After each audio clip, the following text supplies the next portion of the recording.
इस कहानी की शुरुआत होती है पेंसिल्वेनिया शहर से, जहां पर हम 3 दोस्तों को देखते हैं जिनमें एरॉन, क्लॉयड और मार्क्स होते हैं। एरॉन और क्लॉयड दोनों भाई हैं जो दरअसल शहर से बाहर किसी फॉरेस्ट एरिया में बैचलर पार्टी मनाने जा रहे हैं, क्योंकि कुछ ही दिनों में एरॉन की शादी होने वाली है। रास्ते में वो भूख लगने पर एक रेस्टोरेंट में रुकते हैं। तभी मार्क को एक लड़की नजर आती है जिसका नाम हेली है। मार्क उसे इम्प्रेस करने के लिए उसके पास जाता है, लेकिन हेली को उसमें कोई भी इंटरेस्ट नहीं था। तभी वहाँ पर हेली का हस्बैंड जेरेमी आ जाता है, जो मार्क को वहाँ पर देखकर उस पर बहुत ज्यादा गुस्सा होने लगता है।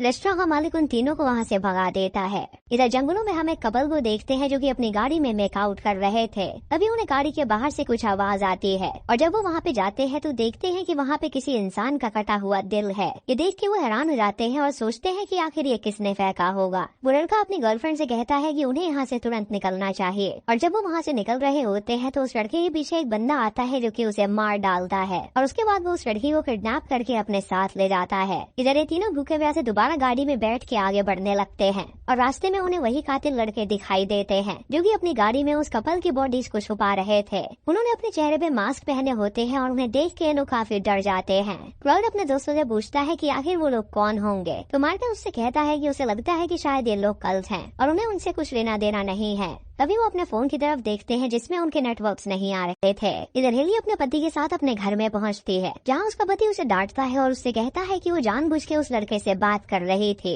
हेली उससे कहती है कि वो उस लड़के को इग्नोर मार रही थी। उसका पति उससे गुस्सा हो जाता है और वहाँ से चला जाता है। इधर ये लोग रास्ते में है तो उधर इनके 2 दोस्त जो कि कपल है वो पहले ही पहुँच चुके हैं, इसीलिए उन्होंने अपने टेंट वगैरह भी लगा ली। पर तभी उन्हें किसी के होने का एहसास होता है, जैसे कोई उनके करीब आने की कोशिश में, जो देख जॉर्डन फौरन चौकन्ना हो गया और इधर उधर देखने लगा। लेकिन तभी उस पर कोई हमला कर देता है। पर डरने की बात नहीं है, ये असल में उसके दोस्त ही थे और ये उन्हीं का आइडिया था।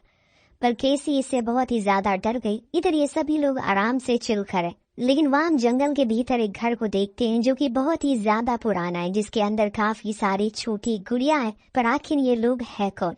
अब सभी दोस्त इकट्ठा होकर बातें करते हैं, जिसमें ब्रार उनसे कहता है कि उसकी आखिरी बैचलर पार्टी होने वाली है तो उसे एकदम स्पेशल बनाना चाहता है। दूसरी ओर हेलन अपने पिता को बताती है कि उसकी जॉनी से लड़ाई हो गई, लेकिन फिर भी वो दोनों शिकार पर जा रहे हैं। जो सुन उसके पिता ने कहा कि तुम लोगों को अब ये शिकार करना छोड़ देना चाहिए, अब ये जंगल पहले जैसा नहीं रहा।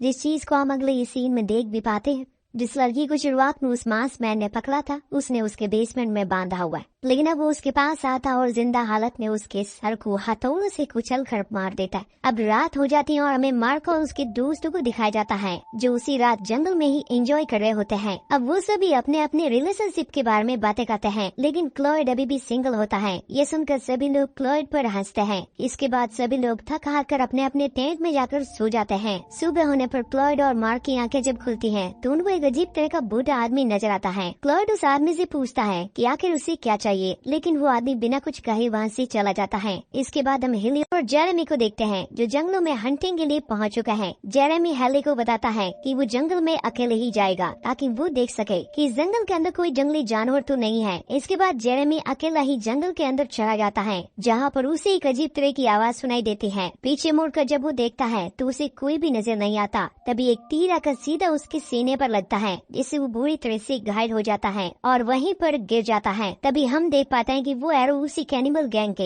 एक मेंबर ने उसे मारा था और वो चाकू लेकर जेरेमी की तरफ आगे बढ़ता है और वो चाकू से उसे बुरी तरह से मार देता है। अभी हेली उस जंगल के बाहर ही खड़ी हुई थी और जेरेमी को जंगल में गए हुए लगभग 1 घंटा से ज्यादा हो चुका था और वो अकेले ही उस जंगल में जेरेमी को ढूंढने अंदर जाने का फैसला करते हैं। इसके बाद हम उसी बूढ़े आदमी को देखते हैं जो अजीब तरह से पैदल ही पेंसिल्वेनिया शहर की तरफ आगे बढ़ा था, जहाँ पर उसे शहर का काउंटी शेरिफ मिलता है। शेरिफ उससे पूछता है कि वो शहर में क्या करने आया है और उसे जल्द से जल्द वहाँ से बाहर जाने के लिए कहता है। दरअसल वो बूढ़ा आदमी शहर में कुछ सामान लेने के लिए आया था। शेरिफ उसे बताता है कि उसे जो भी सामान की जरूरत है वो उसे लेकर तुरंत शहर से बाहर निकल जाए, क्योंकि वो नहीं चाहते कि शहर में खून खराबा फैले। आखिर शेरिफ उस बूढ़े आदमी से ऐसा क्यों कह रहा था ये हमें आगे पता चलेगा। इसके बाद हमें हेली को दिखाया जाता है जो अपने पति जेरेमी को ढूंढने के लिए जंगल में आगे बढ़ रही थी। थोड़ा आगे बढ़ने पर उसे अपने हस्बैंड जेरेमी की कैप नजर आती है जिस पर बहुत सारा ब्लड लगा हुआ था अब हेली बुरी तरह से डर जाती है और वहाँ से भागने लगती है। तभी वो कैनिबल लड़के उसे पकड़ के किडनैप कर लेते हैं।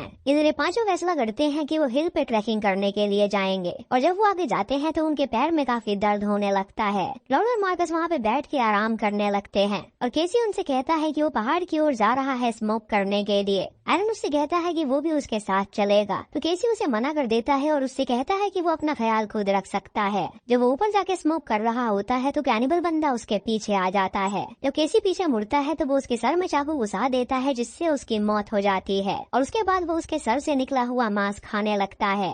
अभी वो दूसरा कैनिबल भी वहाँ पे आता है और वो मांस के लिए लड़ाई करते हैं। जब ये लोग उनकी आवाज सुनते हैं तो उन्हें केसी की चिंता होने लगती है और एरन सबसे कहता है कि वो वहाँ पे जा रहा है केसी को देखने के लिए। जब वहाँ पे पहुँचता है तो देखता है कि वो दोनों उसका मांस खा रहे हैं और ये देख के वो काफी डर जाता है और पीछे होने लगता है। लेकिन तभी उसके पैर के नीचे एक लकड़ी आ जाती है जिसकी आवाज से वो कैनिबल सतर्क हो जाते हैं और उसे पकड़ने लगते हैं। एरन भागता हुआ अपने साथियों के पास जाता है और उनसे कहता है कि उन्हें यहाँ से भागना होगा। जब वो चारों भाग रहे होते हैं तो वो कैनिबल जॉर्डन के सीने में एक तीर मार देता है जिससे जॉर्डन की वहीं पे मौत हो जाती है और वो तीनों वहाँ से टेंट की ओर जाते हैं। वो तीनों अपना सामान पैक करने लगते हैं ताकि वो वहाँ से भाग सके। लेकिन तभी वो दोनों कैनिबल वहाँ पे आ जाते हैं और उन्हें घेर लेते हैं। माता से कैनिबल को पकड़ लेता है और उससे लड़ने लगता है और एरन और क्लाउड से कहता है कि वो दोनों यहाँ से भाग निकले। उसकी बात सुन के वो दोनों वहाँ से भाग निकलते हैं और मार्कस को वो दोनों कैनिबल्स मिल के जान से मार डालते हैं। इधर हेली की जब आंखें खुलती है तो वो अपने आप को बंधा हुआ पाती है। वो देखती है कि वो किसी कैबिन के बेसमेंट में बंद है। हेली के पिता को उसकी चिंता हो रही होती है, इसीलिए वो शेरिफ के पास जाता है और उसे बताता है कि उसकी बेटी और दामाद गायब हो गए हैं। वो कुछ घंटे पहले उस वुड्स में गए थे और उसके बाद वापस नहीं आए थे। शेरिफ उसका अच्छा दोस्त होता है और वो दोनों फैसला करते हैं वुड्स में जाके वहाँ पे छानबीन करने का। इधर वो कैनिबल बेसमेंट में मार्कस की लाश को लाता है और उसे हेली के सामने ही बुचर करता है जिसे देख के वो काफी डर जाती है। इधर एरन और क्लाउड को भागते हुए रात हो जाती है लेकिन वो दोनों अभी तक जंगल से बाहर नहीं निकल पाए थे। एरन क्लाउड को समझाता है कि वो काफी स्ट्रांग है और वो हिम्मत से काम ले। लेकिन तभी वहाँ पे वो कैनिबल आ जाता है जो कि उसके सर पे वार करता है जिससे उसकी मौत हो जाती है और उसके बाद वो लोग क्लाउड को भी किडनैप कर लेते हैं। इधर शेरिफ और हेली के पिता जंगलों में पहुंचते हैं ताकि वो अपनी बेटी को ढूंढ सके और वहाँ पे उन्हें एरन की कार मिलती है जिसे देख के वो हैरान हो जाते हैं। वो सोचने लगते हैं कि आखिर इस कार का मालिक कहाँ पे गया होगा और जब शेरिफ उसका नंबर प्लेट देखता है तो उसकी नंबर प्लेट वहाँ से गायब होती है। जब उन कैनिबल्स का कैबिन दिखाया जाता है जहाँ पे हेली के साथ क्लाउड भी मौजूद था। क्लाउड हेली से पूछता है कि आखिर वो लोग कहाँ पर हैं, तो हेली उससे कहती है कि वो लोग एक स्लॉटर हाउस में हैं और बहुत जल्द उन लोगों को ही वो लोग जान से मार के खा जाएंगे। कि तभी वो दोनों भाई आकर उसे ले जाते, यानी कि अब बस अकेली बची है तो हेलन। इधर घर में अब खाने का समय हो गया है। आज इनके साथ एक नया मेंबर भी जुड़ा है जो है मार्कस, जिसको ये खाने के लिए साथ में बैठाते हैं। जब उसका मांस खटता है तो वो देखता है कि उसके सामने एक औरत बैठी है जो खुद को इन दोनों भाइयों की माँ बताती है, पर इस बीच वो उससे कहती है कि वो घबराए नहीं क्योंकि उसकी जल्दी अब शादी होने वाली है उसके परे बेटे से जो उसे बहुत पसंद करता है। जो छोटा बेटा है उसे वो नीचे बंधी हुई लड़की पसंद जिसको हम अपना वंश बढ़ाने के लिए इस्तेमाल करेंगे, लेकिन उससे पहले खाना खा लेते हैं। ये कहकर वो डिनर लाते हैं जिसका ढक्कन हटाने पर उसे अबरार का सर दिखता है जो देख मार्कस तो डर के मारे कांपने लगा, पर वो सभी उसे बड़ी ही मौज के साथ जबरदस्ती खिलाते हैं जिसे उसे खाना ही पड़ता और फिर दोस्तों रिचुअल करते हैं जिसमें बड़ा बेटा उसके पैर काट देता है। फिर वो वेडिंग ड्रेस पहन कर आता है, यानी कि अब शादी समारोह हो रहा है जिसको पूरा उसकी माँ करती है और फिर उन्हें ऊपर कमरे में जाने को कहती है। ये सब देख मार्कस की हवा टाइट हो रही है कि भाई सब ये सब हो क्या रहा है, इससे बेहतर तो वो उसे मार ही डालते। लेकिन नीचे जब छोटा बेटा जाता है तो उसे वहाँ पर हेलन अपनी जगह पर नहीं दिखती क्योंकि वो तो उसके पीछे खड़ी थी जो बिना समय गवाए उसके गले में रस्सी डालकर उसकी जान लेना शुरू करती है और तब तक रस्सी को ढीला नहीं छोड़ती जब तक वो मर नहीं जाता। वहाँ मार्कस के साथ अब बहुत बुरी चीजें होने वाली है क्योंकि उसका दूल्हा अब पूरी तरीके से तैयार है। तो सोचिए अब आगे क्या होगा। लेकिन समय रहते वहाँ पर हेलन आ गई जिसने उस आदमी पर हमला कर दिया, पर वो न जाने कैसे पर चूक गया इसीलिए। लेकिन अब उस पे हावी पड़ने लगा है। लेकिन तभी पीछे से मार्कस ने उस पर वार किया और उसे घायल कर दिया जिससे वो वहाँ से भाग निकला। अब यहाँ इतना सब कुछ हो रहा है पर वहाँ अभी भी शेरिफ और हेलन के पिता उन्हें ढूंढने में लगे हुए हैं। पर अब एलन परेशान हो गया अपनी बेटी को ढूंढते ढूंढते क्योंकि इतनी दूर तो वो गई भी नहीं होगी जितना टाइम लग रहा है। तभी शेरिफ बताता है कि जंगल में एक कॉटेज है, हालांकि वहाँ पर एक परिवार रहता है पर उन्होंने कभी किसी को चोट नहीं पहुँचाई, शायद वहाँ हेलन हो। तो एलन कहता है कि ठीक है। इधर एक और हेलन अब भाग रही है पर पैर में चोट लगने के कारण मार्कस भाग नहीं पाता लेकिन तभी वहाँ हेलन के सामने बड़ा बेटा आ जाता है। तब वो उसे मार डालती है और अभी यहाँ कहानी खत्म नहीं हुई, क्योंकि माँ तो अभी भी जिंदा है, जिसके हाथ अब लग गया है मार्कस, जिससे वो अपने बेटों का बदला ले रही है।